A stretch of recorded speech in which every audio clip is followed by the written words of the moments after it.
Yo, party people in the place to be. What's good? It's number one Chief Rock in Knicks Universe. Your main man, Uncle Freezie. I'm joined by I Know Basketball Dre. Dre, how you doing, What's brother? up? I'm chilling. I'm chilling. How you doing, Chris? I'm good, man. I want to get right into it, bro. I want to get right into it. All right. There are 10 plus questions that Knicks fans need answering before the Knicks front office make major moves, right? There are 10 plus questions. And I know you have some also, but I want to get right into it, right? So here's how I get right into it.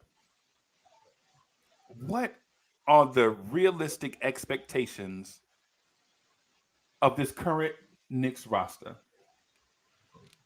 I wanted to say before the season started or right this second. right now? That's what I wanted at. Right this second, six seed. Right now, Six six seed. zero.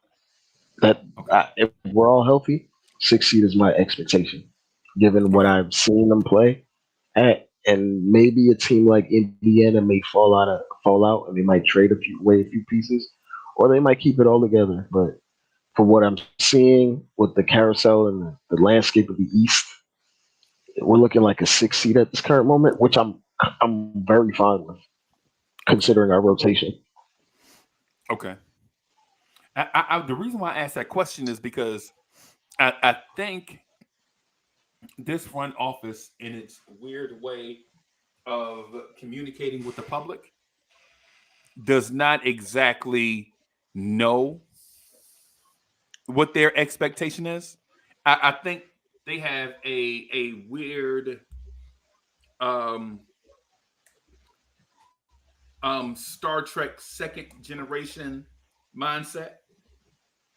Like they know what this could be if everything goes right, Right. but they know this cast of characters may not be Captain Kirk and Dr. Spock. You know what I'm saying? So they're like the second generation of, and I know that's a weird way to put it, right? But I feel like they feel if this team can catch lightning in the bottle, this season can be special. Right. Whether it's the six seed that exceeds expectations, knocks off a three seed, Mhm. and then gets their hands all over a one seed. Maybe not win, but make something magical. Make it a But they six game second round series. Yeah, against Boston, and Yeah. maybe lose a heartbreaker in Game 6 in Boston Garden, Right. right? But I also feel like they know that Randall's game can go south at any moment. And I also feel Well, like they know that RJ Barrett can throw out a clunker at any moment. And exactly. I feel like they also know that Jalen Brunson can get injured or hurt at any moment.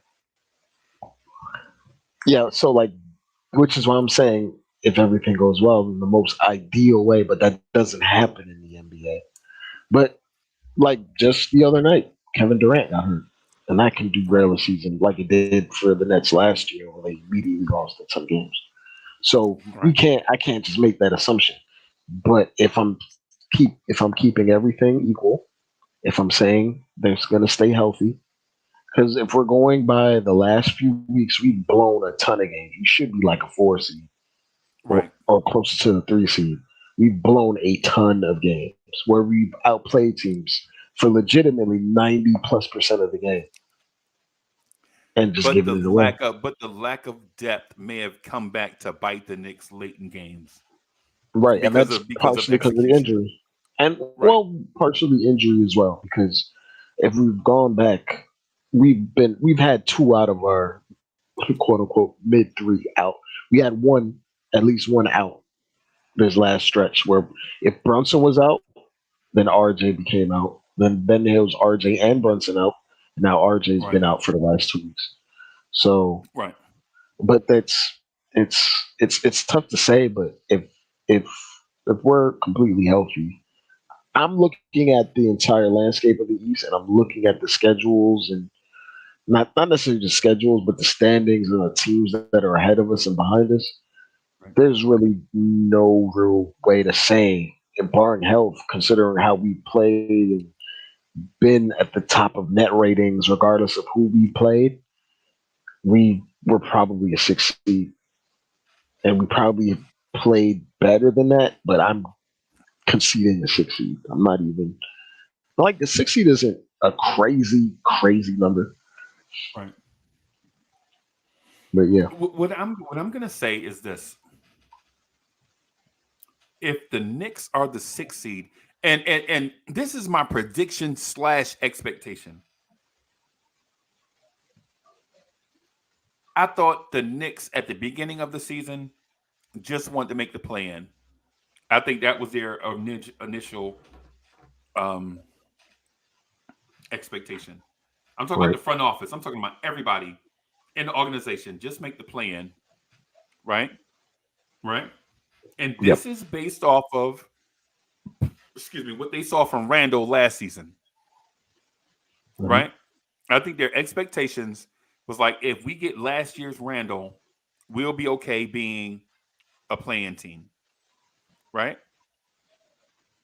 right, But to Randall's credit, Randall has made a bounce back. hmm, You watched Randall his entire career. You know Randall is every other year Randall, right? right. Next season, you know what you're gonna get.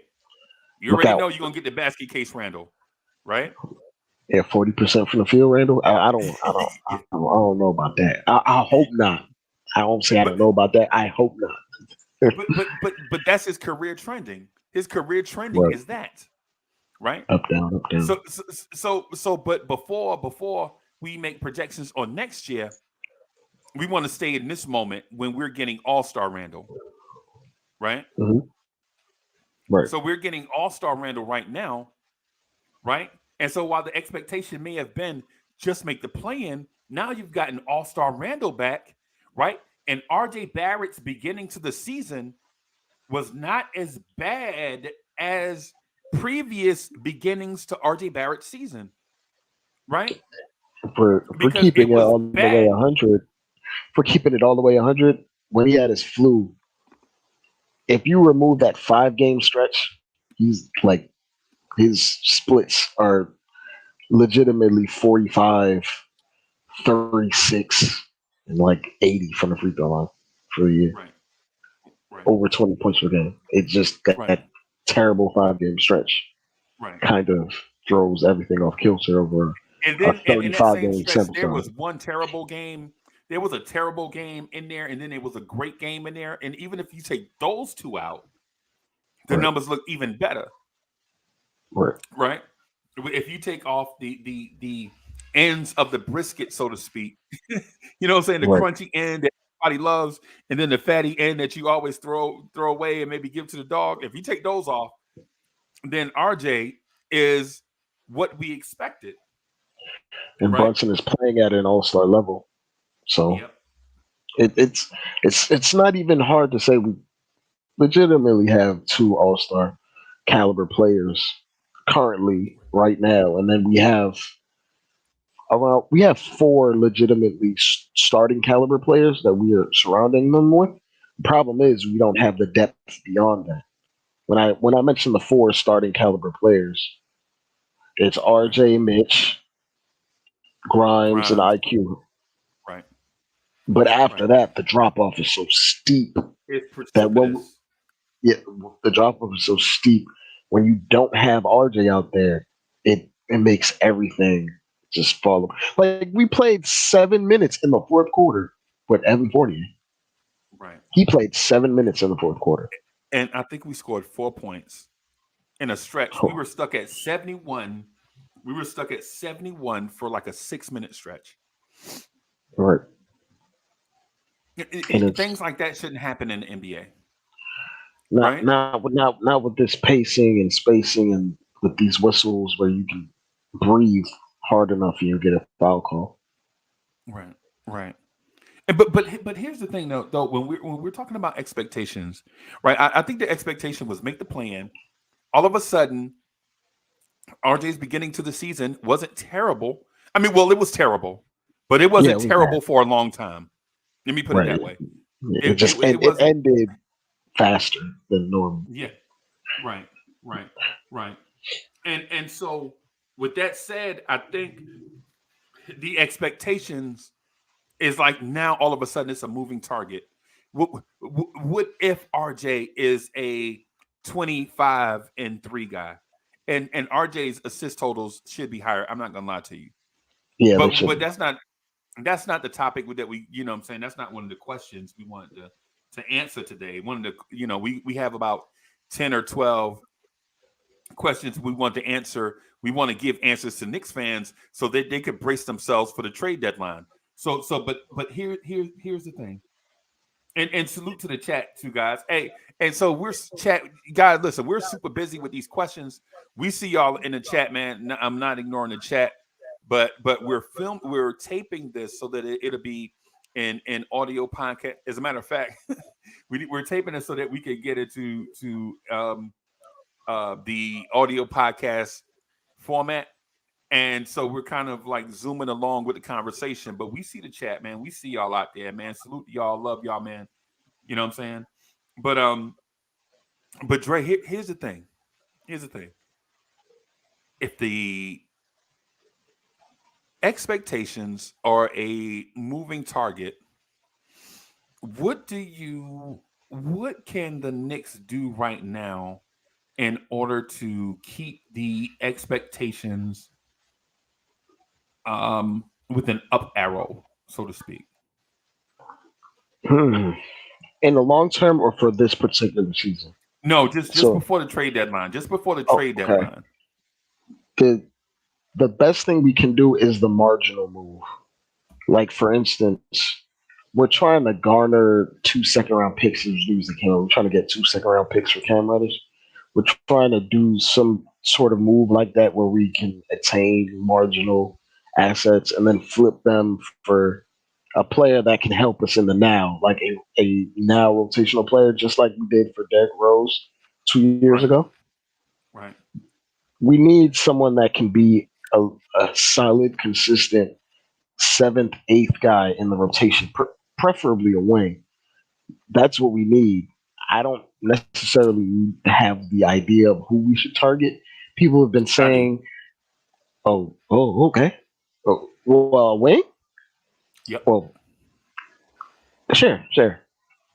Before I continue, No, tell me. No. Elaborate on who you say. You said people have been saying. people have been saying we should like target like someone like Josh Hart, which I don't necessarily agree with because he kind of does a lot of the same things Grimes does, except he's Right. also 6'5". He plays bigger than 6'5". I'll give him that credit. He plays a lot bigger. He averages like 8 rebounds a game. But we need more consistency from our seventh, eighth, ninth guy in our rotation. That's our biggest issue because the fall off after 1 through 6 is precipitous, as Clyde would It say. is. It is precipitous. Right. Here's the thing with the Josh Hart move. Right. Knicks fans. Josh Hart is a starter. Right. Right. He's not coming off the bench. Nope. And he's But expiring, so he probably wouldn't like to come off the bench here anyway. He right wants to in build his up his walk value, year. right? Yeah. So he wants to get some money. And here's the other thing. Quentin Grimes is a starter. Hmm. There is no going back to the bench for Quentin Grimes ever.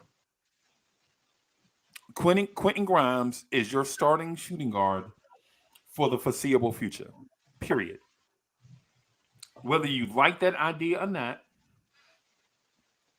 Quentin Grimes is an NBA starter.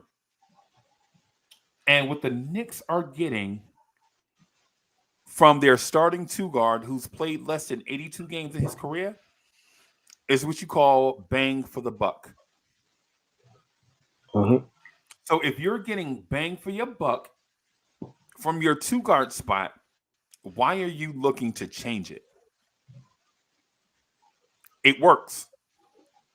When Evan Right. Fournier was there, we lost. When RJ Barrett was there, we lost. With Quentin Grimes there, this team, though it goes through peaks and valleys, for the most part, is a winning team, Right. right? When you look at the last 20 or so what is it, games. 13, 17, 18 games. Look at the last 18 games, right? Hmm. The Knicks won 8 in a row, lost 5 in a row, won 4 in a row, lost one. Right. Regardless if Brunson or RJ or whoever was not there, Grimes was there. The team won 8 in a row, lost 5 in a row, won 4 in a row, lost one. And the rest of the schedule looks like we may be about to take off and go on another run. And arguably, we should have won more games. We've blown a Right. ton of games. A That ton. Dallas We game, were in an. I think we've been in every single game over the last 18 or so. I don't. We have not right, been blown out or taken out late in a game. Like we've been in right. games going into the fourth for No, every we've single been game. blown. We've been blown out. That first Which one? 19 games ago, we lost.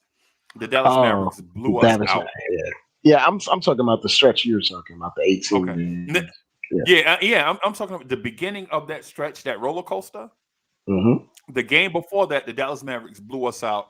Cam Reddish sat, and we hadn't seen him since. Blew the doors off. Yeah. So if we're talking about expectations, I think the Knicks' expectations are playoff, high playoff seed, six or better. Right. I agree with you there. If we're going by the metrics, so how they're playing basically at that pace. Now, will they continue it? Who knows? And the same Knicks team is going to face the Pacers later on today, Yeah. and they're the team right in front of them, half game, if I believe. Right. And I don't know the availability of RJ and Drake. It's trending Honestly, in the right way. I think he's going to okay, play, personally. okay, okay. And I'm sorry Anytime. about. Go ahead, I just please. want to. I'm sorry about guys. I usually don't like eat candy or something. Man, I had low blood sugar before I jumped on here, which is weird. That kind of put us behind a little bit. I hit up Dre out of the blue, like, "Hey man, let's talk basketball." and then when it came time to talk basketball, I wasn't even ready, right? But what I want to say is the upcoming schedule. I'm not really concerned with because I think the Knicks are going to do Knicks things. We're going to beat teams in front of us. We're going to lose to some teams in front of us in the standings, right? But we're going to make a good representation for ourselves. But none of that has to do with February 9th. Right. February 9th, you either have to do something before February 9th or stay pat with what you have, right? And so Dre, I have two questions, right, for you. Right. One, with those expectations, right, with the expectations that we talked about, Mhm. are those expectations clearly communicated to you by the front office? Like No, like they're, do they're you are not. you confident? Are you confident in what the expectations are? Like does Leon Rose give you vibes of he knows how to communicate with you, the fan, about what to expect from this team? No. No. No. Definitely not. He's he's almost an enigma in a way where he double talks a lot. When you the rare chances you do actually get to see him speak to the media, He double talks. He doesn't necessarily know. I do believe we have guys in the front office that have pulse, but they're background guys. They have a pulse and they have a feel of the direction this team is going in. But I don't necessarily believe. I don't believe in whatever Leon Rose is trying to sell us necessarily. And I don't believe he has a pulse. I don't believe he knows basketball to that level. But he has hired people like the Walt Perrins of the world that know basketball clearly with his draft Right. picks and guys that Right. help us with the cap, like Brock Aller, Right. and guys that help us get marginal deals that we always win. We always pry a second rounder that we can use and leverage in another deal. We always win in the margins. We never really win in the greater big deal where you have to pick a side or pick a direction, which is why I don't really believe in the Euros personally. Okay.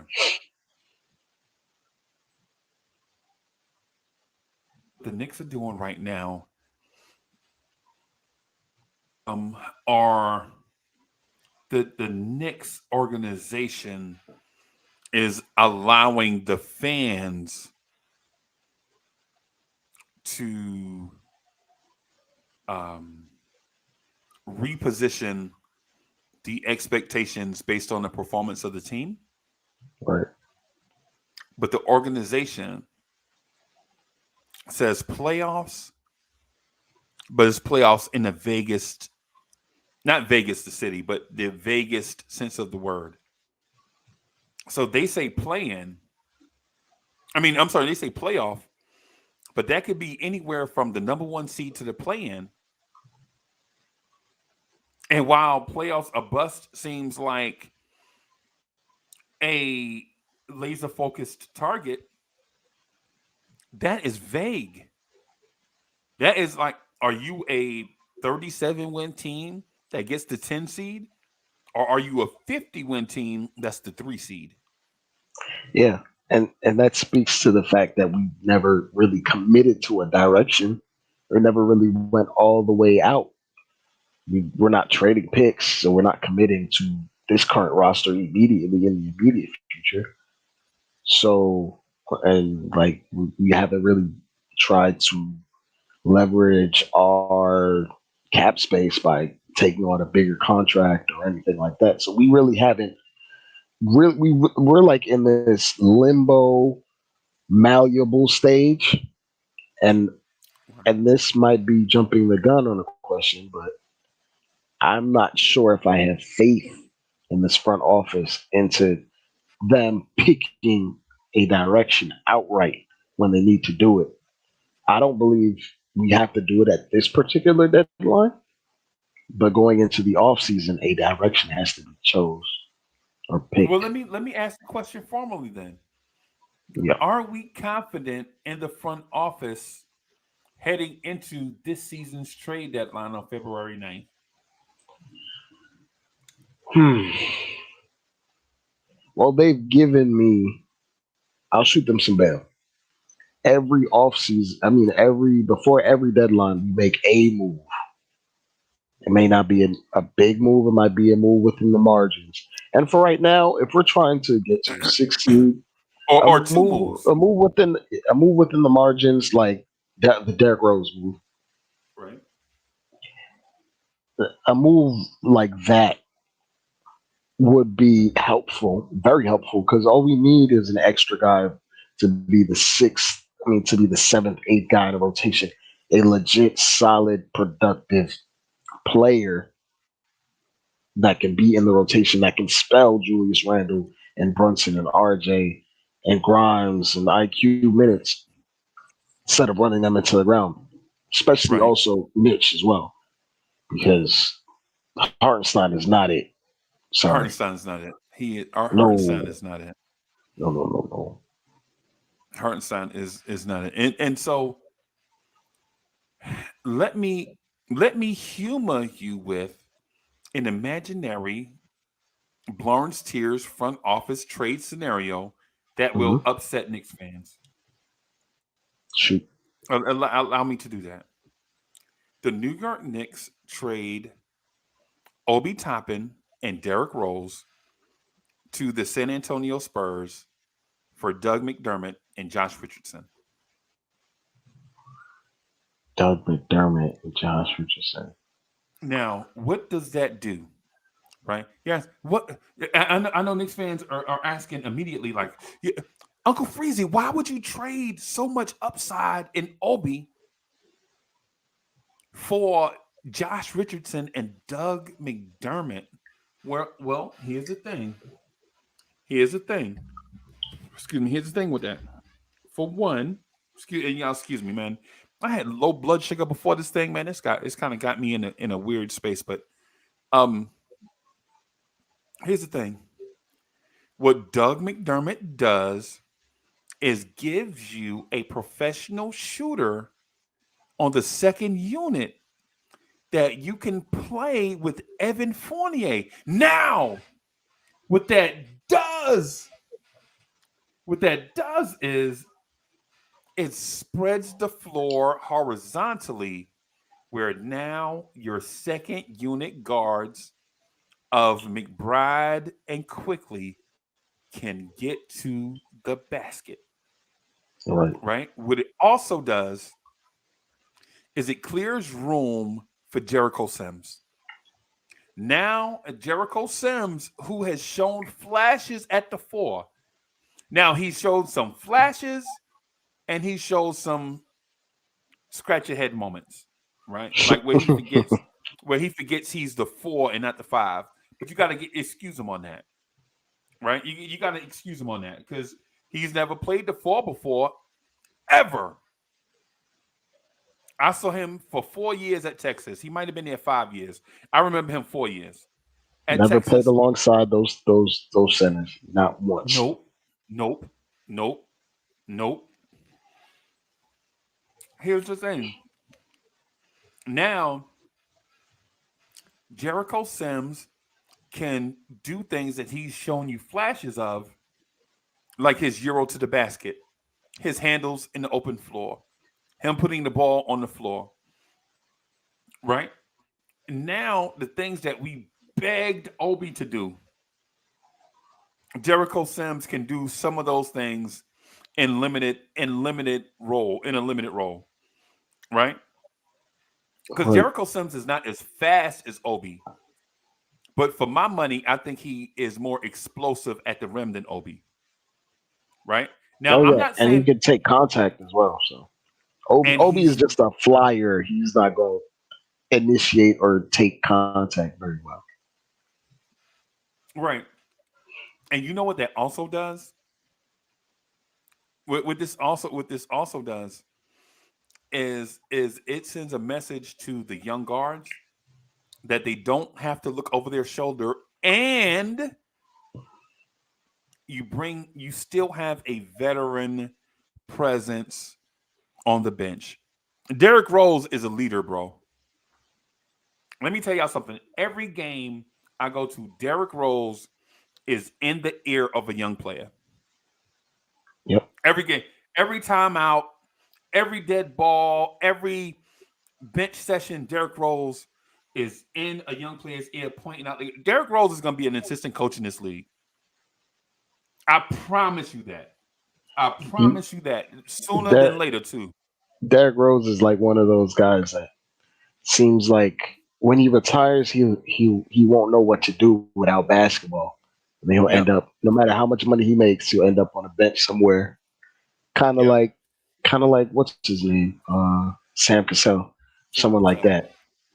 And his sneakers will still be in the top 10 because But people love Derrick Rose, right? Now, here's the thing. I don't want to trade Derrick Rose for the sake of trading Derrick Rose, but these veterans make money and you have to do some type of salary match, right? mhm. So this works.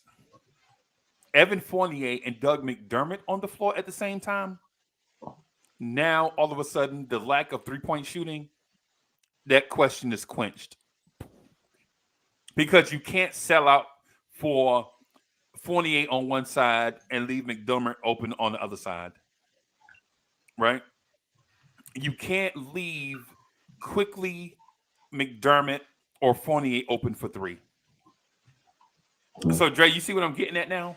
I Like see. how and now but here's the key. Josh Richardson would be because in order for Tibbs to like this, you got to give Tibbs you got to throw Tibbs a bone Right. because he's not going to want to play. He's gonna. What do we need McDermott for when we have Fee, bro? You're not playing Fee McCulloch right now. Don't even try it, right?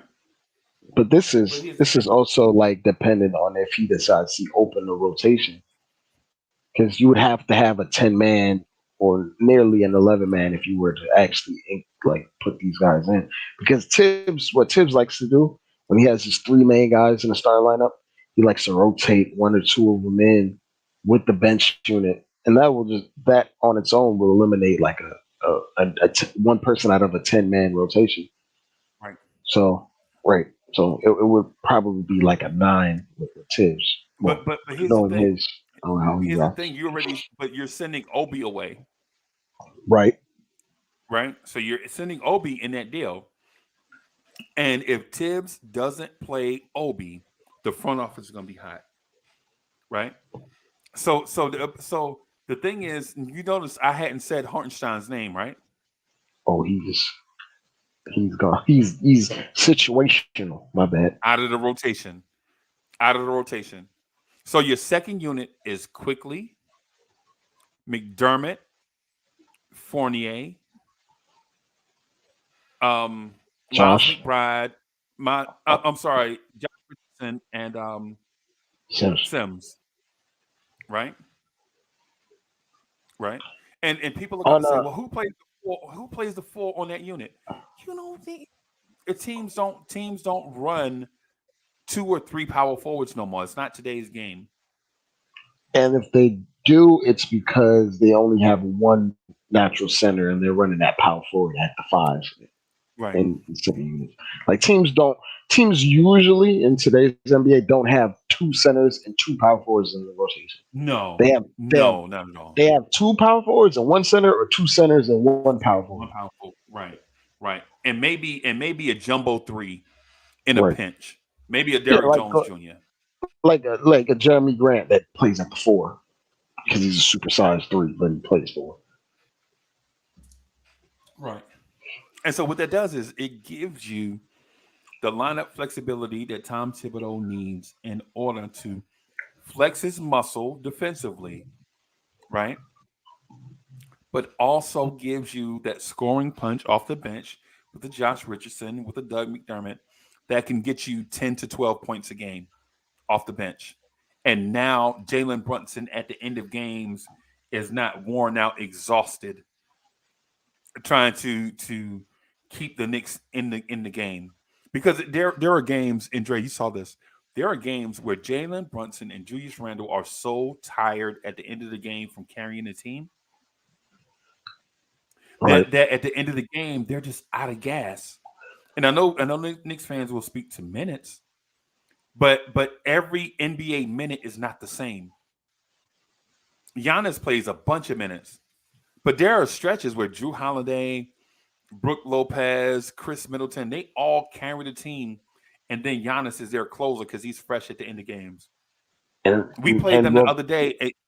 I'm sorry, go ahead. and I was gonna say, like, there's also like rotations of substitutions. Like Giannis's substitution rotation is not the normal superstar rotation. Like they pull him Right. halfway through the first, they bring him in at the end of the first.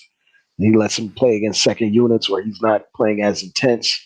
Then they take him out. Then they let him finish the half. That's how they keep him fresh throughout entire halves. Because the way he plays is intense. Because he goes all out. So Right. they try to keep his minutes beneath like 34, 35. Right. Because he's still a 7 footer. Damn near, and Right. it's a Right. lot of energy. And against us, he only had 4 shots at halftime. 4 shots. Right. Right. And it goes into that situation where Where I was telling y'all the other day, like every minute is not the same, right? And so the reason why I do the Josh Richardson, Doug McDermott deal is because A, you keep everything intact for the summer if you want to go big game hunting. Say, for instance, if you want OG Ananobi, trade for him during the summer, right? If you want, you can trade for OG Ananobi at the draft, right? Say if you want Brandon Ingram, it don't matter who, Jalen Brown, I don't care. Throw your name, insert your dream scenario here. Whatever guy you want, you can make your play at the draft when you get the when the 2028 draft pick comes into play, right? Right now, you can't even mention the 2028 first round pick because it's outside of the new league year. 5 years, Right. it's outside 5 years outside of the current league year. So you can't even trade that pick. But at the draft, the 2028 first round pick comes into play. Not that you want to trade it, not that you want to trade it, right? But at the same time, at the same time, you know what I'm saying, you want to at least have it be available for your computing, right? Say if you just want to do the odd years, 23, 25, 27. Well, you're okay in 28, right?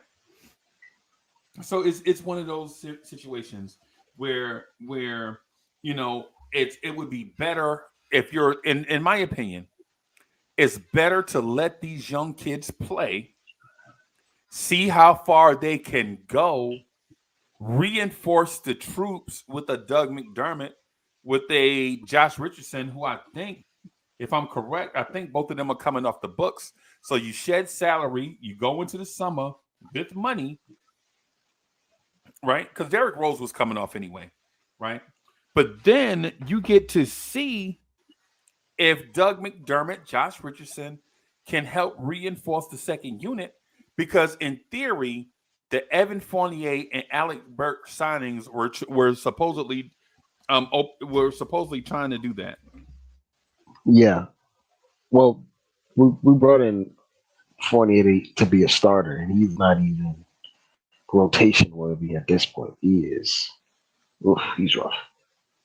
Right, He's really rough. He's not bench worthy, and Hartenstein's getting to that point as well. I don't even right. want to. I don't even want to like lay into Hartenstein, but did you guys remember when people were like Hartenstein might end up closing games over Mitch Robinson? That was September talk, by the way. Oh my God. That was September talk. We talk a lot of stuff in September, right? In August, September, we talk a lot of stuff. I was seeing the narrative, well, like the narrative on Mitch was like, oh, he was overpaid, and it's just like, if you see how much he does for this Knicks defense on a night in, night out basis, you could never really say he's overpaid. He this year he's getting so much money because it's front loaded, but he's going to be severely underpaid going into next year, the year after Yeah, that, and the years after yeah, that, yeah. because he's only going to get better. He's only gonna get better, and he's shown flashes also. I saw Exactly. him shoot a jump. I still saw him shoot two jump shots in one game the other day against They weren't Milwaukee. good jump shots, but they still put him up. That Yeah, just but means it's his like, confidence is sky high. yep, yep. It's like watching your kids play t-ball. They swing and knock the hell out of the tee, and the ball is right there on the ground in front of them. And you know what you tell your babies? Good swing, baby. Keep trying. You Yeah, you tell him can't is not in your vocabulary. That's what you tell him. right, right, And you never want to say. You never want to hear I can't. right, right. So let me move along with this just a little bit and ask you, and I jumped ahead a little bit, but I want to get your opinion on where you think we are with this. What moves does this front office have the ability to make that improves this team going into the playoffs? Well, I feel like I answered this, but I've seen them in the past make the marginal move where they traded second rounders for a guy that can fit seamlessly into rotation. I'm not sure exactly who's out there who would fit, but I'm pretty confident we're going to make a move for a guy that'll be seventh, eighth guy on the bench. That probably on another team is the fourth or fifth guy, but Okay. on this team they have a lesser role where they have less to do and less is expected of them. But consistency is what is expected of them. So I feel kind of confident that we're going to make a move. I'm not sure the move, but we're going to make a move. And like you mentioned before, the idea is it's a complementary move, not a move to shift the guys that are already getting their minutes, their 25 to 30 minutes, the young guys, the guys that are on their rookie scale contracts, those Right. guys, not to shift them out of place like Grimes, not, well, yeah, like Grimes and IQ. And well, Mitch is on the second contract, but Mitch as well. Like Mitch is, this is the most minutes Mitch has ever played in his career, and he's virtually thriving at this point. So, like, we don't want anybody to change the formula just to add to the formula. Just a little food coloring Right. because So so we have an identity, but we don't have the parts to fully flesh out that identity. right, right, and so I think we're here with it. Like we understand what this front office is going to do. Historically, this front office is going to be, if you just go by what they do historically, Right. the team is going to jump into a league wide 3 or 4 team trade to shave salary. We know they're going to do that, Try to get a second rounder or two. or do a throw in Hartenstein at 8 mil and get back the same player that makes 6 mil to shave 2 mil off the salary cap. Right. Like Detroit does a deal, they throw in Noel, and we get Noel back. We get Noel back um for the sake of, say, giving Hartenstein and save $2 million, so it saves James Dolan a little bit of money. And then Mhm. Noel comes here and sits the bench for the rest of the year. And Nick's Addition by PR will be like, subtraction. and Nick's PR will be like, well, the only reason we love We did Nerlens Noel. something. Yeah, yeah, yeah. I don't need a we did something. I need something tangible, something that is played on a night to night basis. It doesn't necessarily have to be a, a a great sixth man or a super wing. It just needs to be a solid, consistent, rotational player in the National Basketball Association. Right. So yeah, and the second part of that, I think that's the. So you beat me to the punch with the second part of that. Like I Right. think we're gonna do the cost cutting move, and then and then we'll do that move that you mentioned. Like we tried to do something, but nothing was out there. This the Cam Reddish Solomon Hill move. And for those that don't know, Solomon Hill is an excellent follow on Twitter. I read some of Funny his guy. tweets, man. Yeah, He's funny. yeah, I like him. I'm kind of sad that, what I'm saying, we didn't get to see him play. I think the Atlanta Hawks are missing him right now, to be honest with you. Yeah, Um, he defends the superstar or the star, especially right, if messy plays, dirty plays happening. He's on the front lines. right, right, Soldier. basically. And we kind of miss some of those, right? And Mm. then plus he'll fit right into our biblical name narrative. So Solomon, Emmanuel. Isaiah, Emmanuel, Obadiah, Jericho. It's actually Julius to a lesser Yeah, extent. yeah, yeah, yeah. So yeah, but So let me ask this. To get um I want to get to these questions here because a lot of Knicks fans have questions about this, and in our conversations, we don't, in a general sense, we don't get a chance to answer them because for the most part, we're a Knicks fan channel, and sometimes our intent to answer is not always available because we have so many people. The room is Mhm. always so crowded. But what is the cap or ceiling this season for Julius Randle, in your opinion? I mean, the cap in terms of like statistical output or Yep. overall impact or Yep. like I want you to elaborate on it.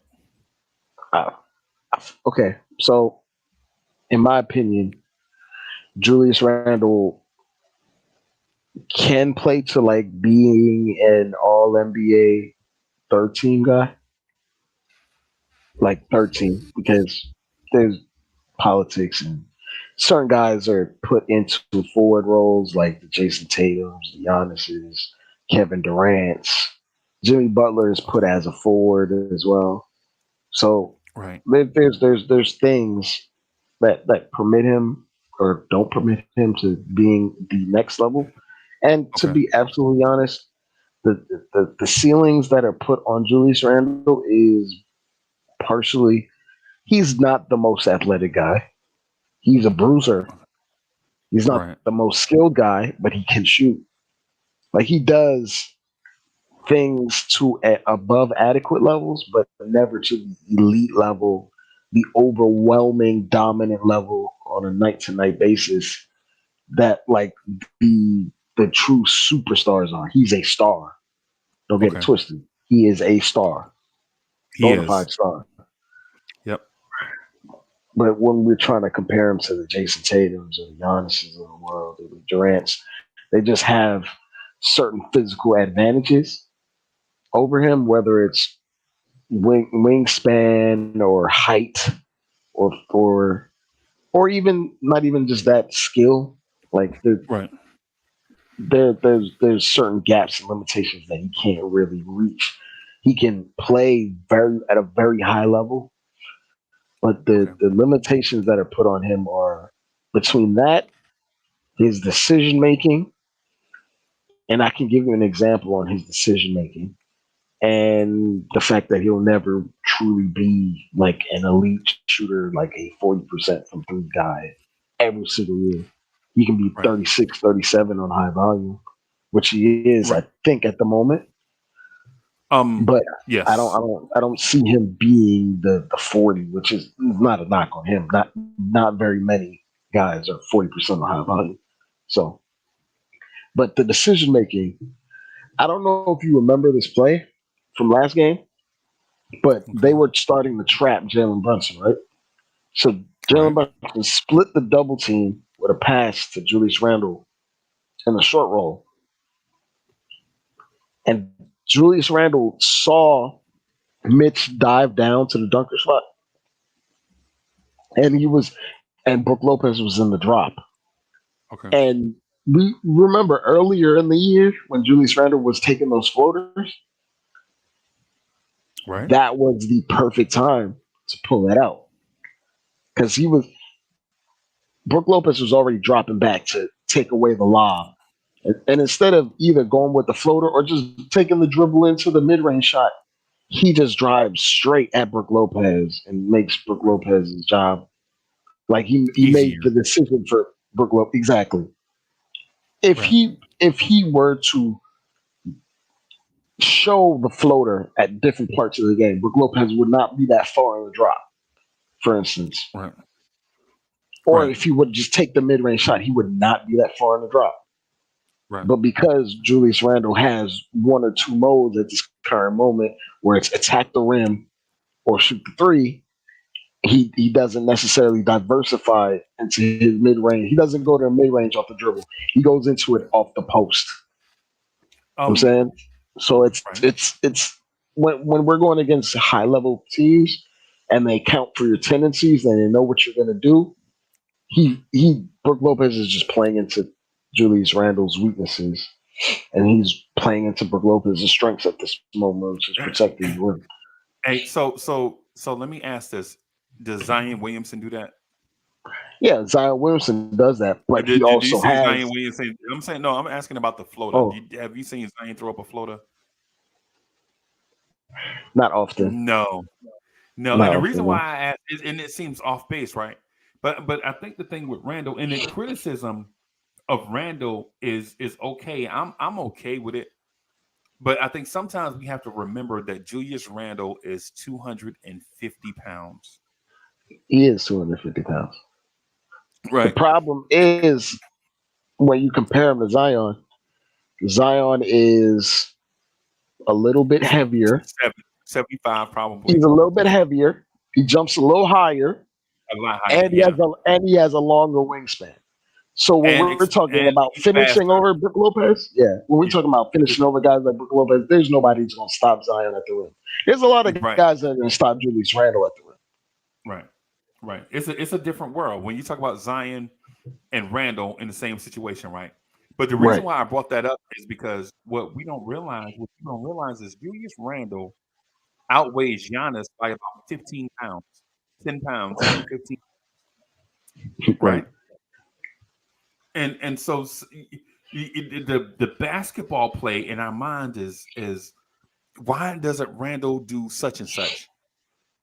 And I think sometimes we have to remember that instead of thinking or asking how come Randall wouldn't do a Brandon Ingram type play right there, we need to think about the play from the beginning. Like, why is Brunson being double teamed or trapped? Brunson's What on is it? fire. What is his backcourt mate doing? Right? Think about this. Would you ever trap Damian Lillard, leaving Anthony Simons and Shadion Sharp available on the floor at the same time? It depends on how Damian Lillard is, to be absolutely honest, because when he gets on them heaters, you just got to get the ball out of his hand.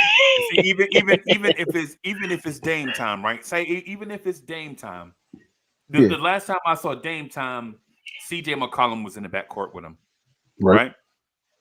So so even if it's Dame time, did you trap Damian Lillard and give CJ McCollum wide open looks from three? Not Mm. consistently, but you throw the look at him. You gotta you gotta throw out different looks. You got to throw different look, but you don't just sell out and let a caliber like a very high, like a almost an all star caliber type player free reign at the hoop. You don't do that. Right. You don't do that. But also where my perspective is watching the game, where Julius Randle might be attacking the center, it might be the right move. Right. We just know he doesn't get those calls. So Right. when so like where we're comparing him to Giannis, and Giannis might be lighter, we see Giannis go a head full of steam right through Mitchell Robinson's chest, Right. and nothing gets called. No Right. charge, no block, nothing. Because of force, because Mitchell Robinson outweighs Giannis by 25 pounds. Right.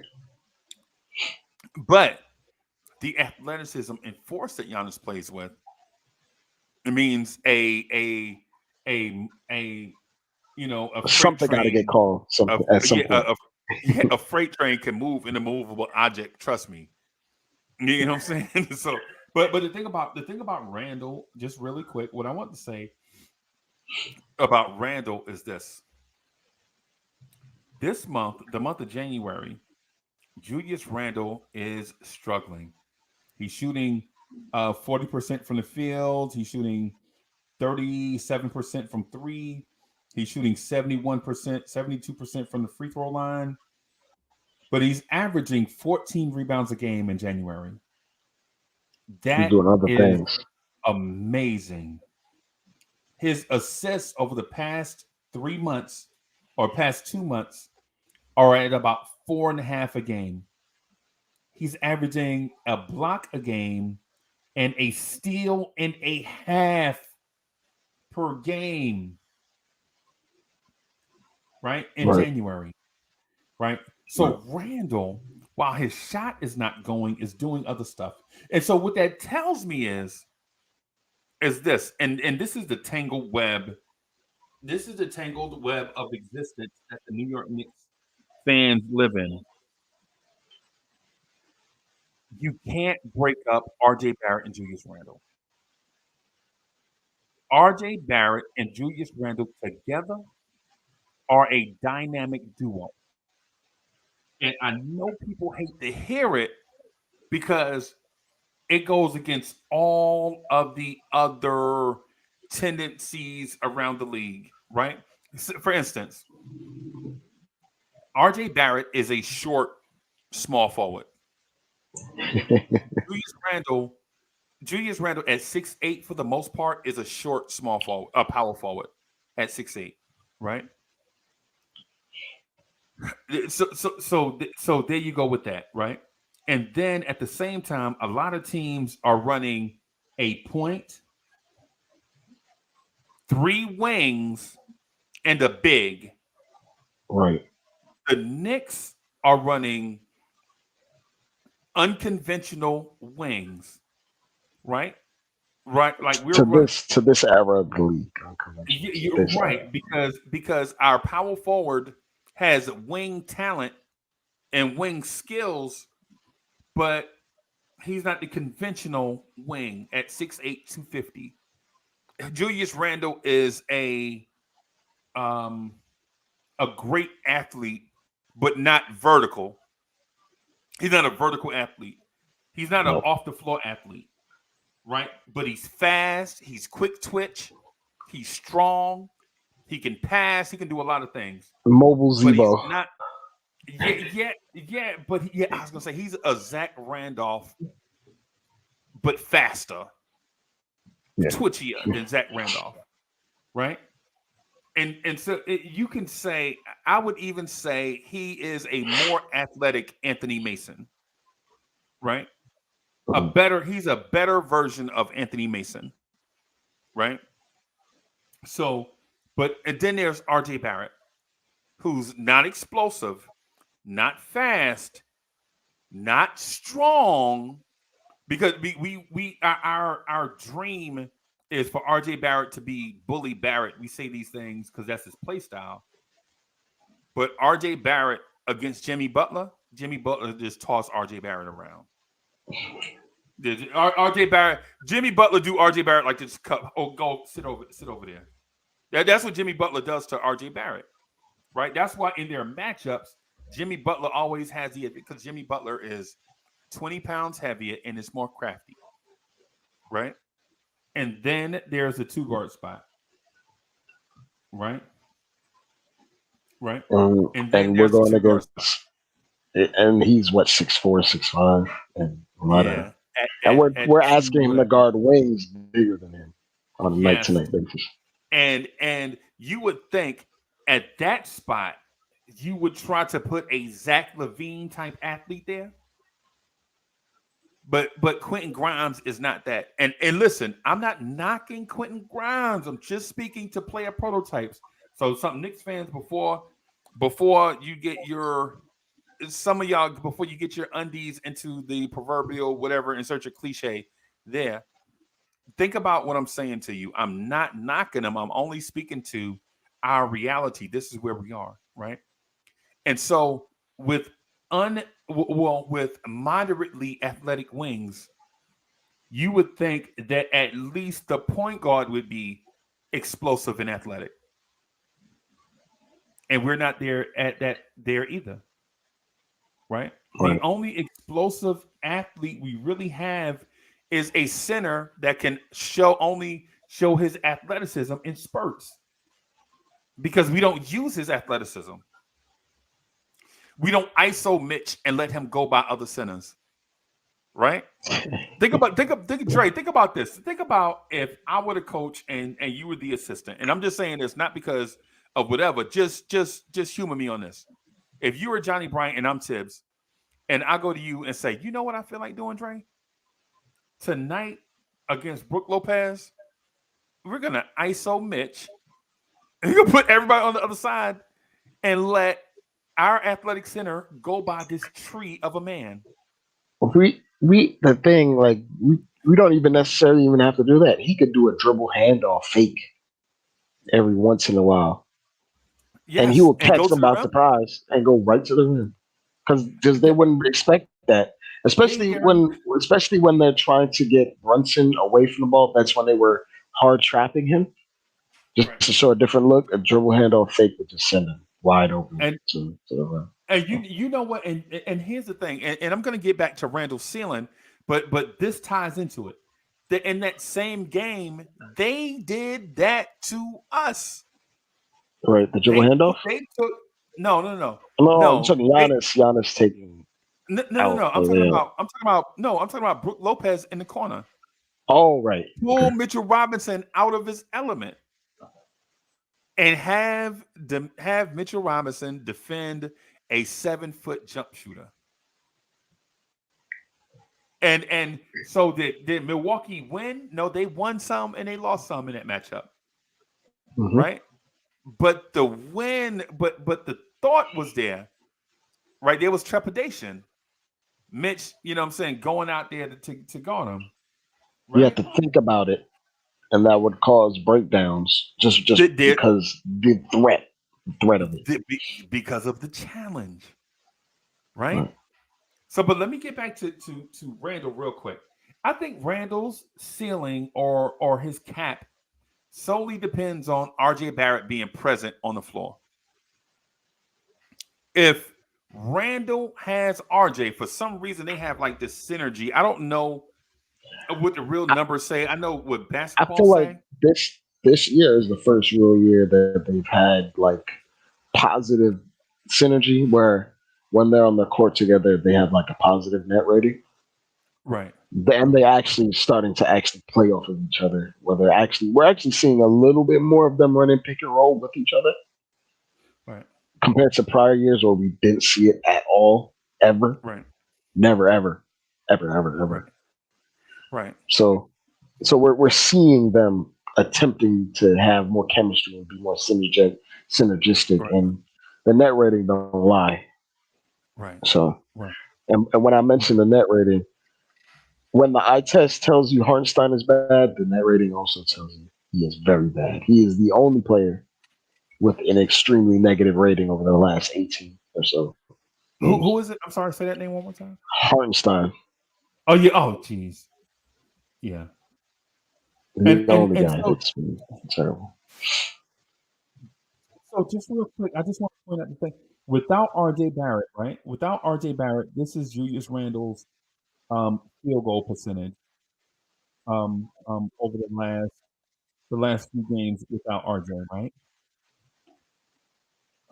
And it's gonna sound terrible, and it is terrible, right?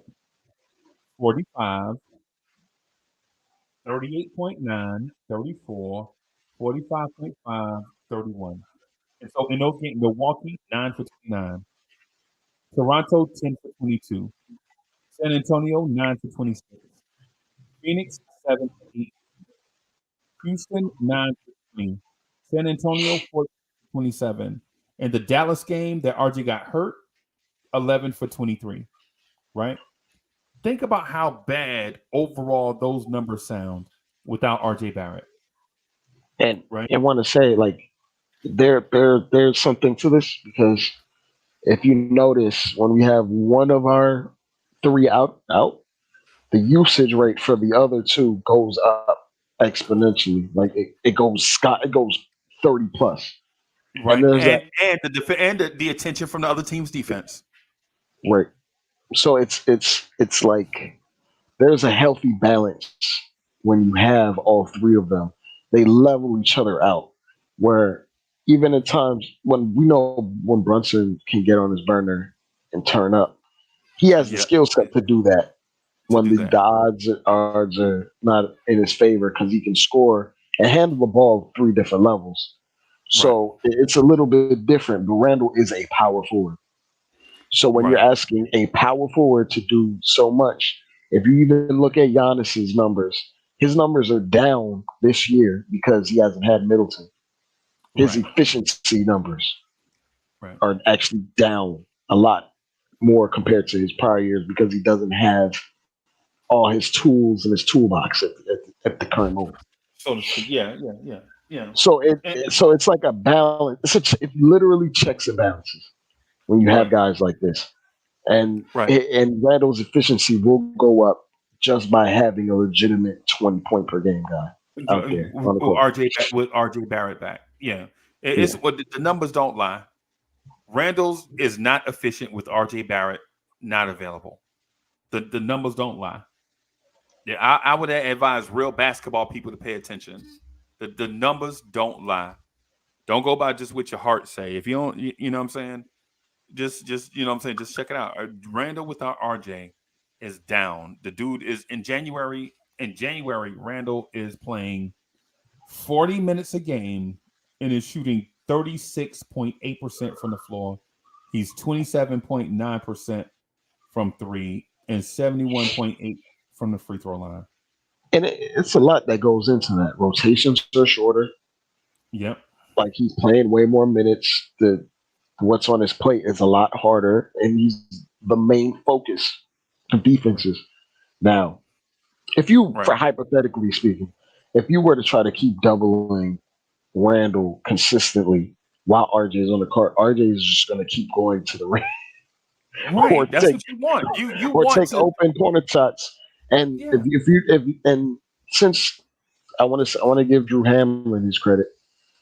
Drew Hamlin said he made a tweak to RJ's jumper like 18, 19. Well, after his flu, like about 20 something games ago, he's been Right. shooting 40% from three since then. Okay. Okay. And if you're going to target Randall, Randall knows how to get out of a double team, and we've been making teams pay for the most part Right. over this last stretch offensively when we're whole, when our three guys are whole. Right. Right. Right. So I want to get to RJ's cap, right? But Randall shooting 36.8% without RJ is terrible. Randall shooting 27.9% without RJ is terrible. His free throw percentage being 71.8% is terrible. But his hustle, rebounds, and blocks and steals are up. Those are things that show you that the guy is passionate about playing. Soulfinger, thank you for the generous contribution. Soulfinger says, hit the like button for the number one Chief Rocker. Thank you, man. Appreciate you, Soulfinger. And so what's your cap on? Oh, let me say my official cap or ceiling for Randall. I think when RJ comes back, I think you can book Julius Randle for 28 points a game for the rest of the season, as long as the big three is there. For the 28 rest of the points. season, well, because I'll push that because RJ's there. He's going to take his fair share of shots. So I'll You- say Randall will get to like 25, 26, but his efficiency will be much higher because he won't have to do as much. no, no, no. He's taking. I don't mean his season average is going to end at 28. Okay. What I'm saying is for the remaining 41 games, I think Randall's going to average 28 a game. Mm, And and okay. and the reason why I say that is because with RJ in December, Randall averaged 28.3 points per game on 47.8% shooting, on 36.8% from three, and 75% from the 3-point line. I mean free throw line. Right. So when RJ was there, he was averaging 28 points per game on less shots, on 19 shots. Right. He was more efficient, like what you said. Mm, Without RJ, he's taking more shots and averaging less points. Now he's taking 24 shots a game and averaging 27 and a half without RJ. So when RJ right. comes back, he'll definitely take less shots. But here's the thing. What do you think RJ Barrett's ceiling is? Well, for this season or overall, because For the for, a lot of the same things you can say about Randall you can put on RJ. It's just okay, for RJ, he has time on his side because he's 22, so he okay, can still work out some of the kinks. But for RJ, where I mentioned for Randall, it's like there's an athletic ceiling and the decision making is lacking, but that comes with time and reps. And he'll okay, never, RJ will never be an elite shooter. He'll be a competent shooter, okay, but like elite would mean like he's taking off the dribble shots, like he's putting up types of shots that Zach Levine would put up. And I don't believe he's ever going to be that type of shooter. okay, Just competent. You know what I'm saying? So and like you said, they both work off of each other because RJ's best shot right now is when his 3 point shot is being assisted from the corners or the wings. And that's usually okay, because teams are helping off Julius Randle or trying to right, stop Julius Randle from doing whatever he needs to do. Same for Brunson as well.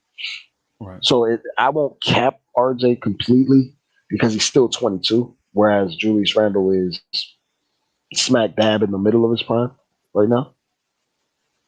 okay, He so I'll say right now, if I had had a crystal ball, I would cap his ceiling to a certain level because he's never going to be the elite athlete, and I don't believe he's ever going to have.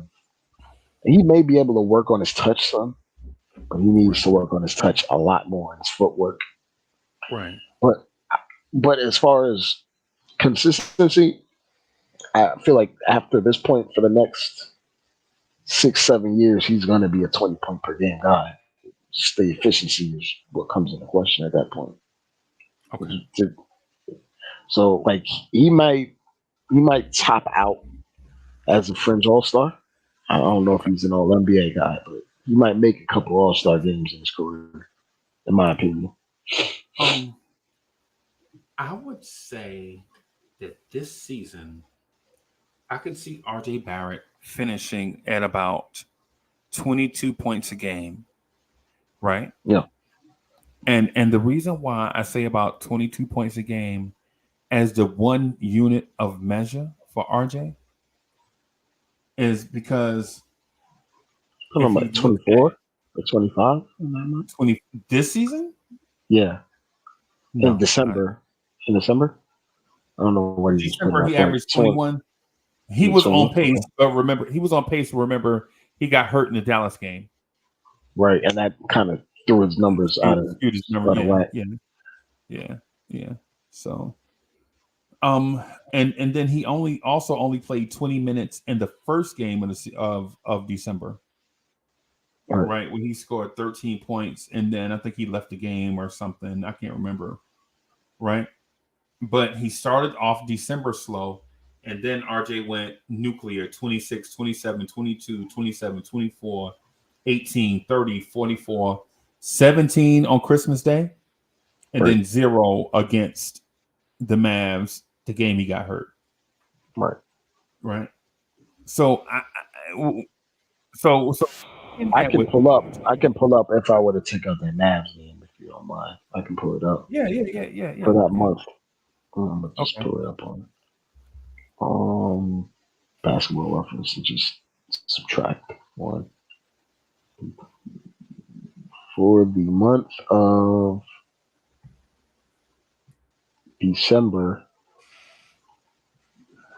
RJ was averaging 23 points per game. can you take out the Subtracting the. first? Can you take out both Dallas games? You want me to take out the Dallas game? Okay. Both of them. The one he got hurt and the one at the beginning of the month. Okay. Let me take out both. He averaged 24 points per game. Removing both, he shot 43% from three and Okay. 46 from the field during that month. Wow. Wow. 73 from the free throw line, averaging 6.5 attempts per game, Okay. 6 rebounds, 3 assists. Okay. Problem is he had more turnovers than assists. I'll go with that. over Okay. that 11 game stretch. Right. Right. And so the reason why I say that the RJ ceiling is at 22 points per game, I think you are going to see the emergence of Quickly or Grimes, right? I think you'll see the emergence of Quickly and Grimes, which means sharing the payload some. Right.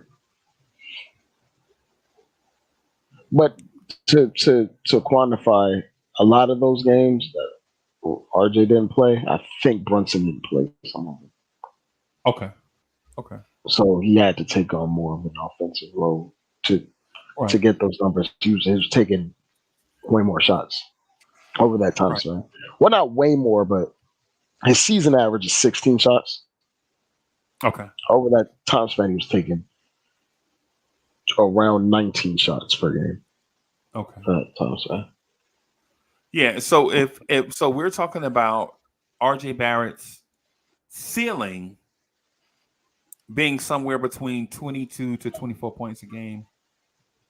I'm yeah. I'm good I with could that. I see. can live with that. I can live with Yeah, 22, I could, 24 and I on know like, that's a wide range. It sounds like only three numbers, right? uh, But do you know how much work it takes to go from a 22 point per game scorer to a 24 point per game scorer? it takes a ton of work Yes. because Yes. when And you're we're at talking the about low 20s, ceiling. teams, yeah, like when we're talking about the low 20s, a lot of Right. guys can get around there, but when you're hitting the mid 20s to high 20s, even the 30s, you're being game planned against. Your Yeah, tendencies you're are one of being the best looked players in the after. league. Yeah, yeah, yeah. You're So one of the best players It's in the league. hard to do. It's hard, very hard to do. Yeah.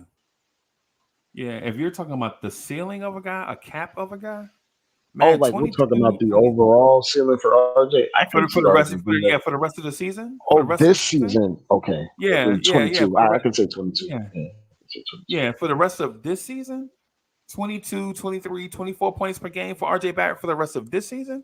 Yeah. Yeah, I could easily see him doing that, right?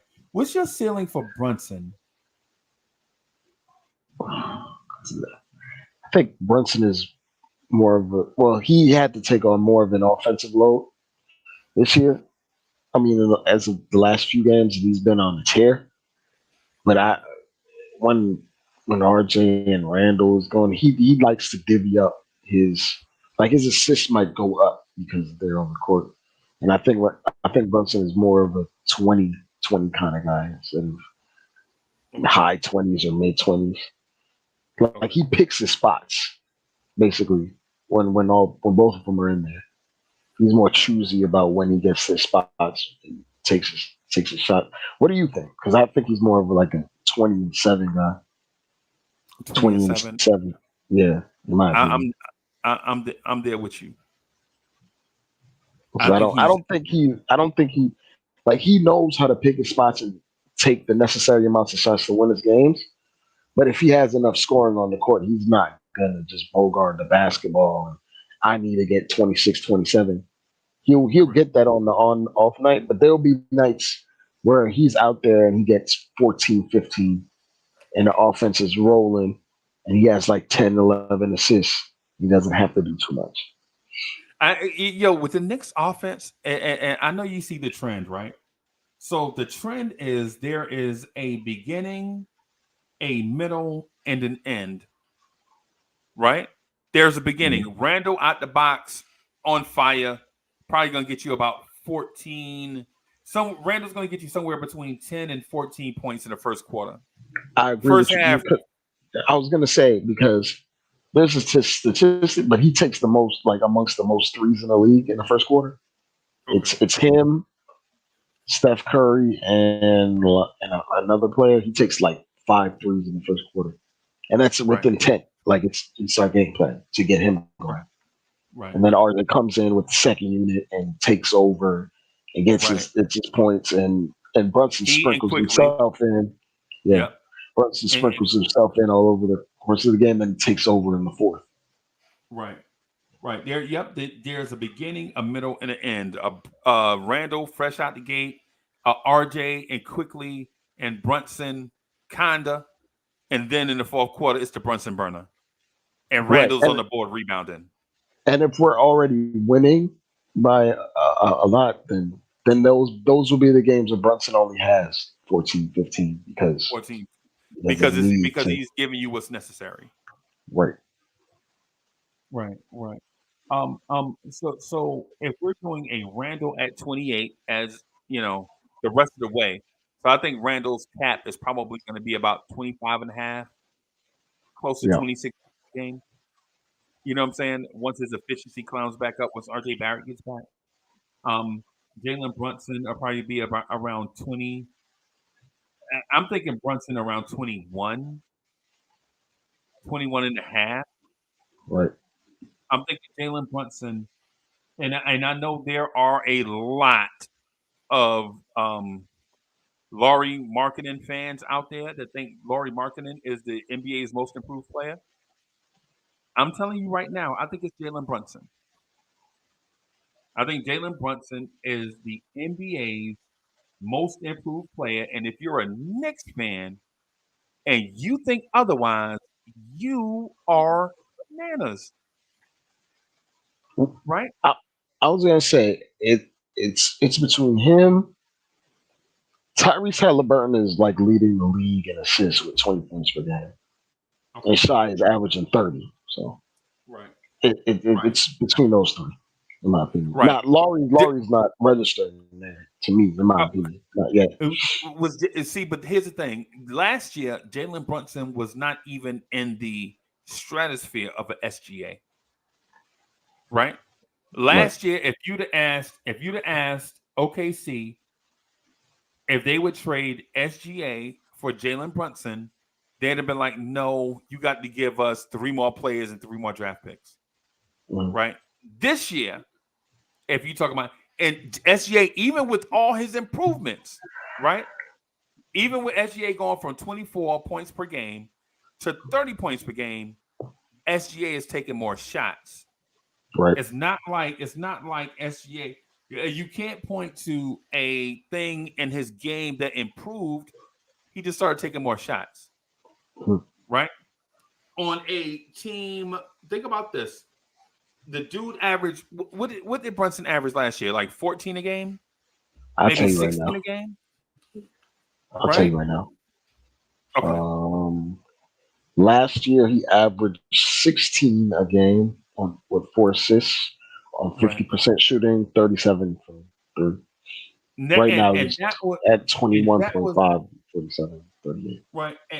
And that was with Luca, right? That was with somebody taking all the gravity where Jalen Brunson was not the focus of a team's defense.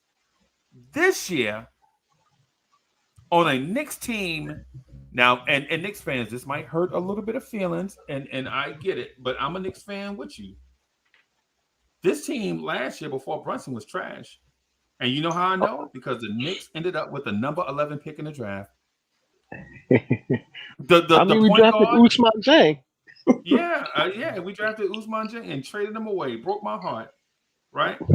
And this year, and I mean, and last year, starting point guard Kemba Walker was just cut by the Dallas Mavericks. Yep, So for so James he was Harden. yeah he was cut. Think about think about this. Kemba Walker this in a calendar year has been on three different teams and none of them won them. But they regret, Right? all of them Yes, regret taking him off. yes. Kimber Walker is not that guy, right? But he started last season for us, right?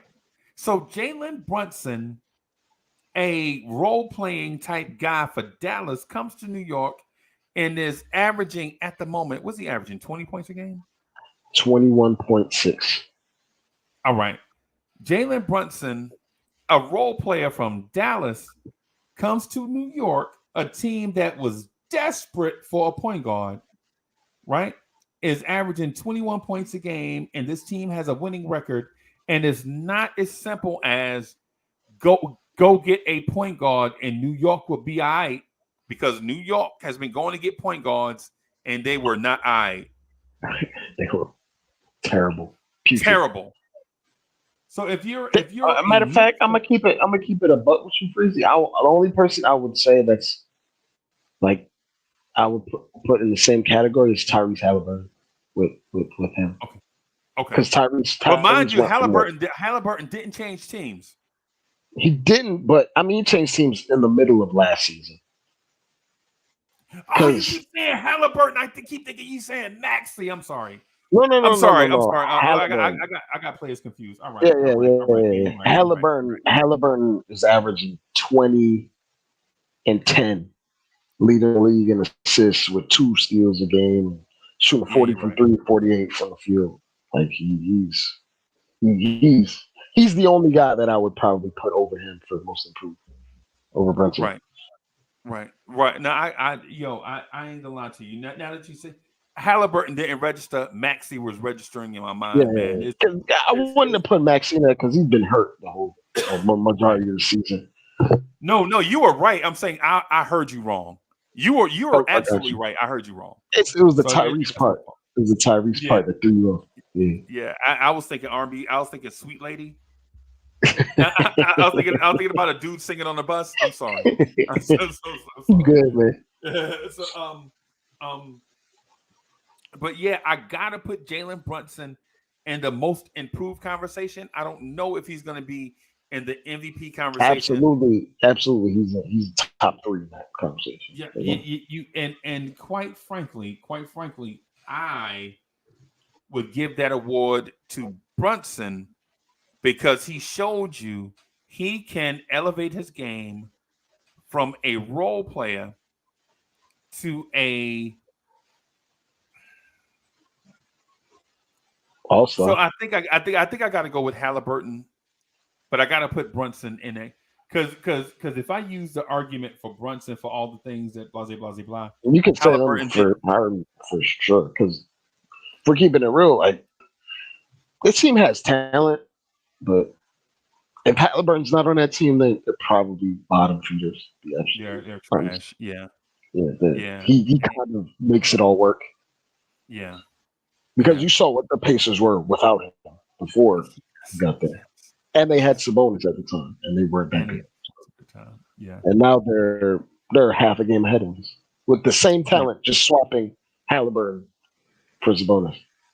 yeah, yeah. And we played them tonight, right? Yep. Oh, he's Yeah, got a chip on his shoulder too, by the way. So yeah. Oh, I know, I because know of it. because of the Wally thing, his teammates were speaking on it and everything. And because of the what thing? The Wally thing, because Wally said he was a fake All Star. I don't know if you Oh recall that. wow, well, fake all star. Wally, don't do it to us. Wow. Yeah, yeah. So his teammates are feeding into it. I don't know if you saw the clip, but it's on Twitter. No, He's he's like he wants to show out this game. So Brown's gonna have to put on his big boy shoes tonight, his big boy sneakers. yeah, yeah. But that's what Grimes does, though. Yeah, yeah, Grimes yeah. Grimes is at this moment, and It so it I took want to speak. yeah, my fault, Freezy. Go ahead. No, no, so I want to get into because you're going there, and I'm going to ask this question just to preface it, just so that everybody listening to us on the audio podcast platform and the YouTube chat can follow along with the conversation. Is there a hidden gem on this team ready to break out? And since you brought up his name, let's start with Quentin Grimes. I think the well, there's a hidden gem, but it's gonna be more for opportunity than Okay. anything else. Because we just call a spade a spade. On his team, we have 3 20-point per game guys. So there's only one basketball, and it's not going to be that much left around. And then we're focusing on giving quickly some time with the second unit. Right. So it's hard for him to statistically show it, but efficient like if we're talking efficiency, Okay. he's been very efficient in his last 20 game stretch that he's been a starter. Okay. So like he's almost high 40s, 40% from three, averaging I think 10, 11 points over the stretch. Even might be even more than that since Brunson went down and then RJ went down and his role had to increase. But he's been Okay. very efficient over the stretch. And it won't Okay. be for lack of skill, it will be for more opportunity than anything else because there's only but one basketball. See, can't Only have one. we can't really have five guys average 20 points per game. I would love it, but it's Yeah. not feasible. But it's not. It's not NBA 2K. It's not Yeah, a video game I exactly. have. Right. Yeah. So Like so if there was a universe where Quentin Grimes was coming into his third season, right? And RJ wasn't here and IQ had a diminished role, I could see Grimes being a 20 point per game guy.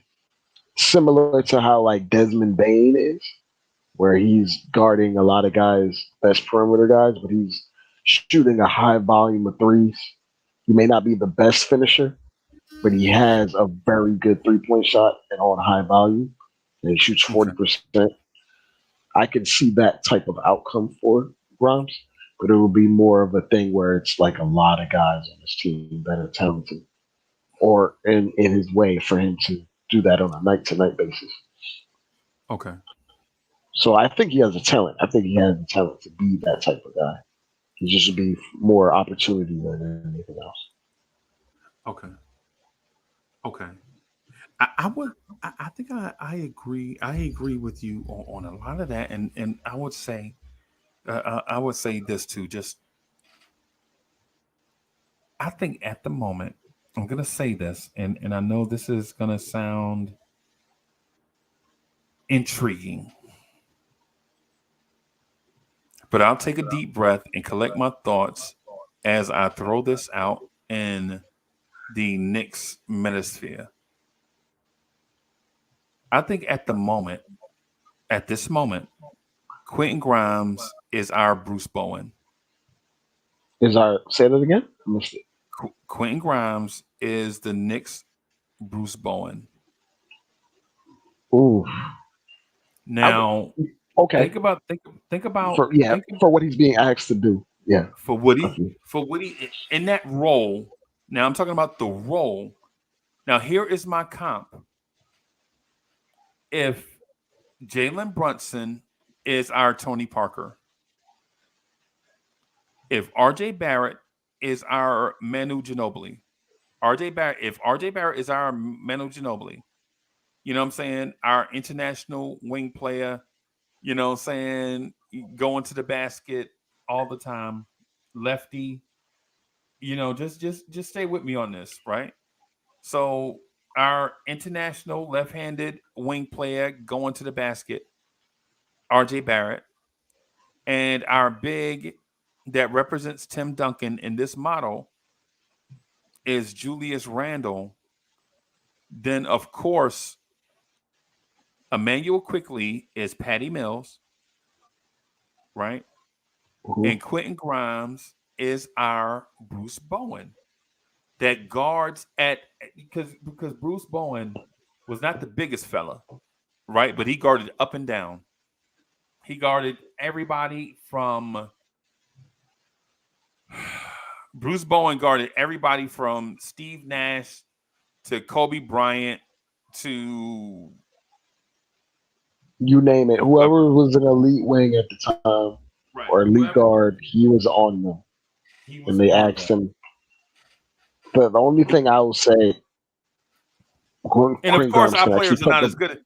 And of course I'm saying that as a model. Of course our players are yeah. not as good as them. It's I'm not a just using the one for model. one.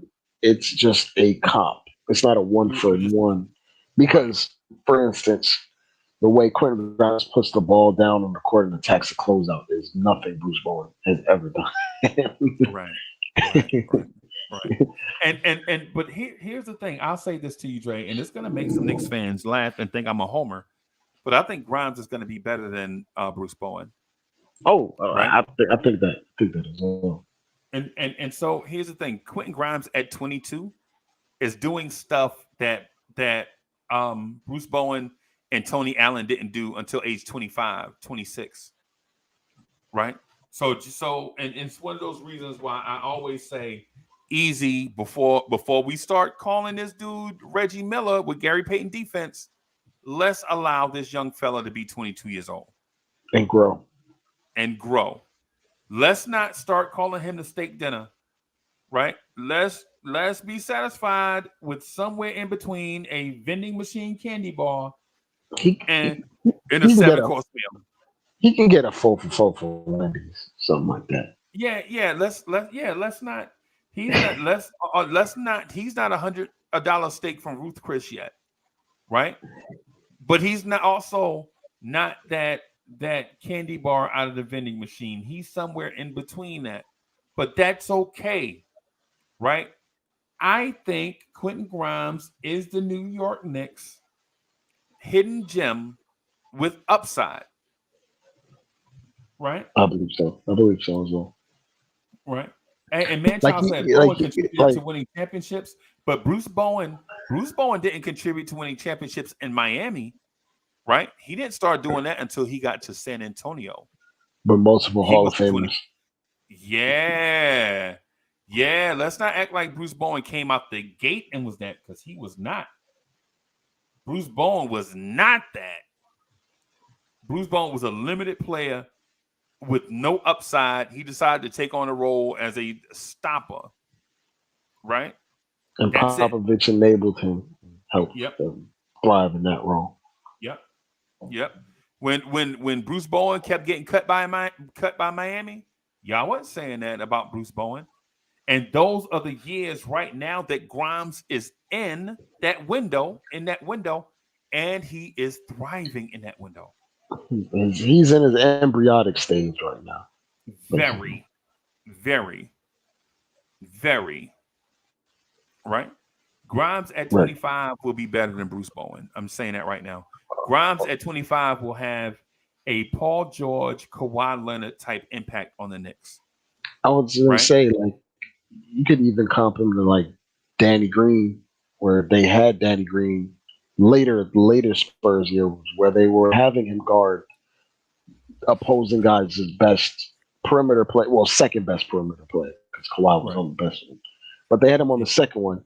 Like they had him on Wade, for instance, and then he would come down and have to take like a volume threes, like a ton of threes, Right. and and we're talking about his embryonic stage. He was riding the pine for the Cavs when Yes. he first got to the league. He He was didn't a make a G name for leaguer. himself for he didn't make a name for himself for 4 or 5 years. Yeah, he was a G leaguer, man. And so while I do think he'll be better than Danny Green, Yeah, right? I think he'll be better than Danny Green. I think he'll have because the one thing that Grimes has that Kawhi Leonard didn't have when he came into the league is Grimes can think the game 3, 4, 5 steps ahead, right? it's because Kawhi he was a Leonard point didn't have guard. that. Kawhi Leonard was an outstanding athlete, right? With high defensive upside from go, but with a morphing offensive game. Kawhi Yep. Leonard's offensive game was getting better and better and better and better and better every year, right? It's because he was basically an undersized power forward when he got to the league, Right. Kind of like a and then Patrick Williams. his skill evolved to the point where you couldn't even just put him in that box Yeah. Yeah. anymore. Where he was undeniable. Right. Right. So it's one of those. It's one of those things where I think Grimes is the hidden gem, and I probably, what I'm saying, pounded the table on that maybe just a little bit too much. Do you have a hidden gem? Do you think the Knicks have a hidden gem? I'm I might sound crazy for this, but on any other team, I feel like IQ could be a starter. Well, on most other teams in the NBA, Right. he just in this scenario we can't because we have Brunson. Because we But have Bron. the things that IQ offers, if you go to a game he is constantly talking on defense. Constantly. He's aware. He I won't say he's the best defender, but I feel like he's a better team defender than Grimes. Grimes is much better individually, like trying to lock up on the pick and roll and chase guys all over the place.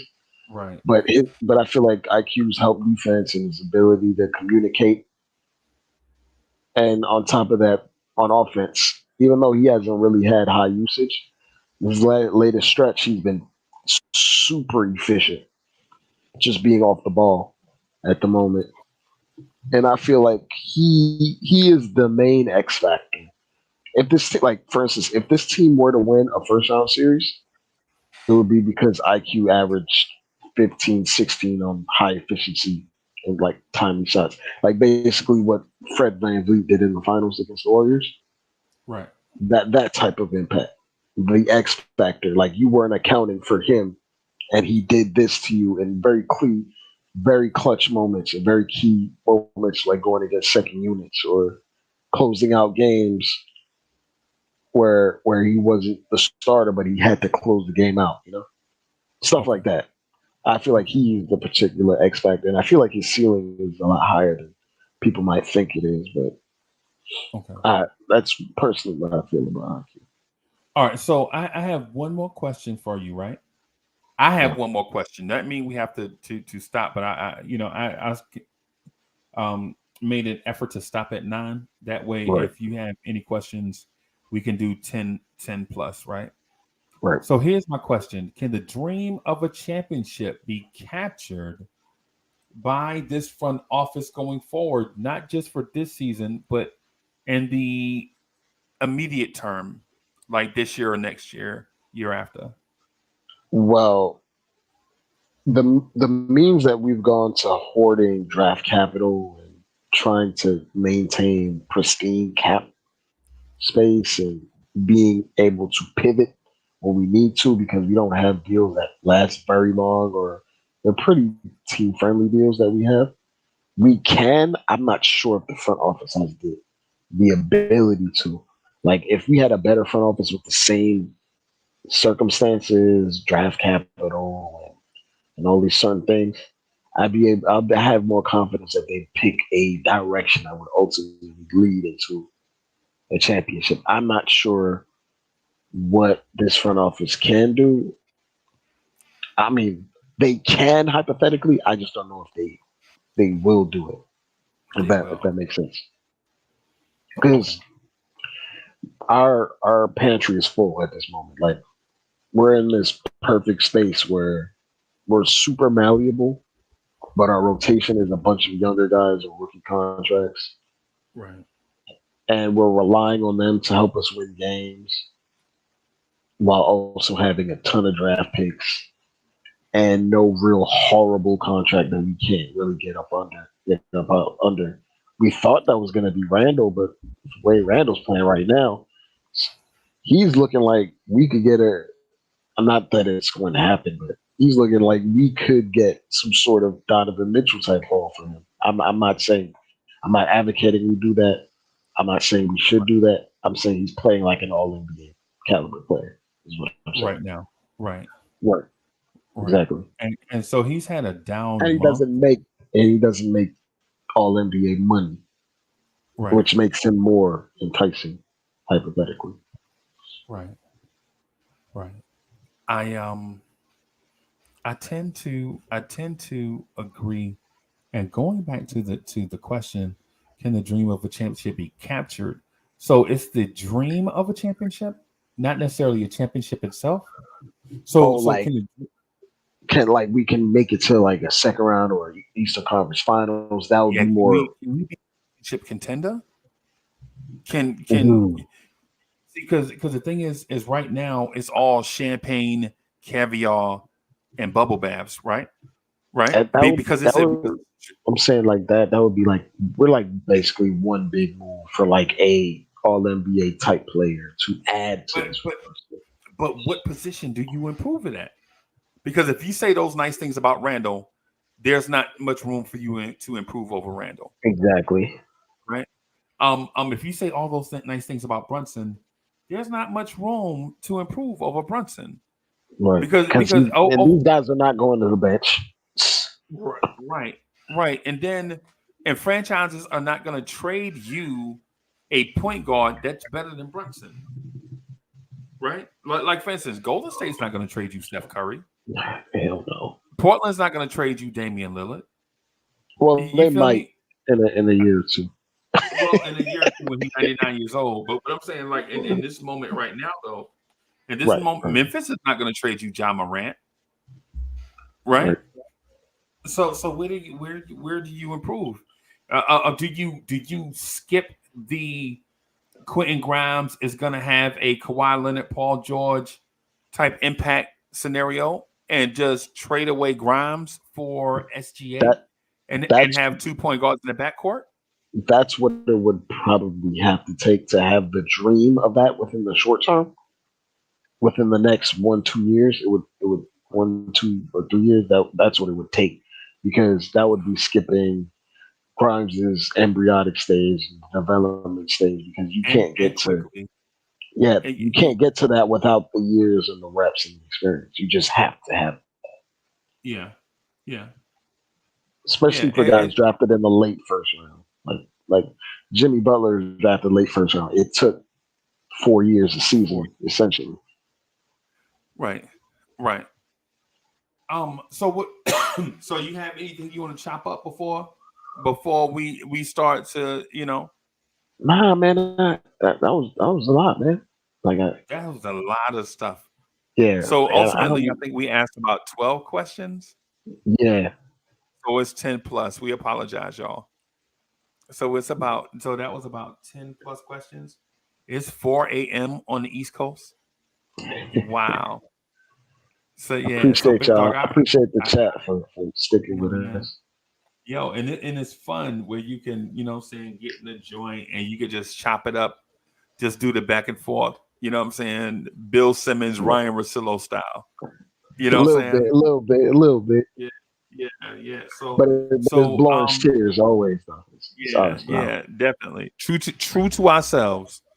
Exactly. True to ourselves. So thank you guys for tuning in and watching. I'm gonna upload this to our audio podcasting platforms. Y'all can check those out there. Thank you to our Rabbit YouTube base that always supports. 4 o'clock in the morning, we got all these people rocking with us.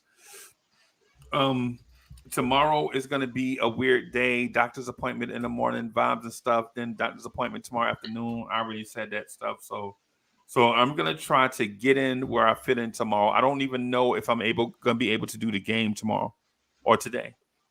So it's gonna be a weird day for us. Just a lot of personal stuff going on, right? Take care of that, But man. Health is yeah, wealth. we got it. Man, I think I have a torn something in my knee, big dog. Oh man. Yeah, because it Ho- because it because Hopefully it, it's it just a happened sprain. Christmas Eve. Oh, Hopefully, hopefully it it's just a happened sprain. Christmas Eve, and it's still like something. Lingering. It's It just lingering. Yeah. yeah yeah yeah yeah. Well, get So that checked out, man. You're a big guy. You yeah, need those I'm getting it wheels, checked man. out. I'm getting it checked out today. That's one of the reasons why I'm saying I don't know how this thing is going to shake out, but. Thank you, Knicks fans and NBA fans everywhere. Dre, hold on for a split second after this. I'm going to piece Gotcha. everybody up. Peace, y'all.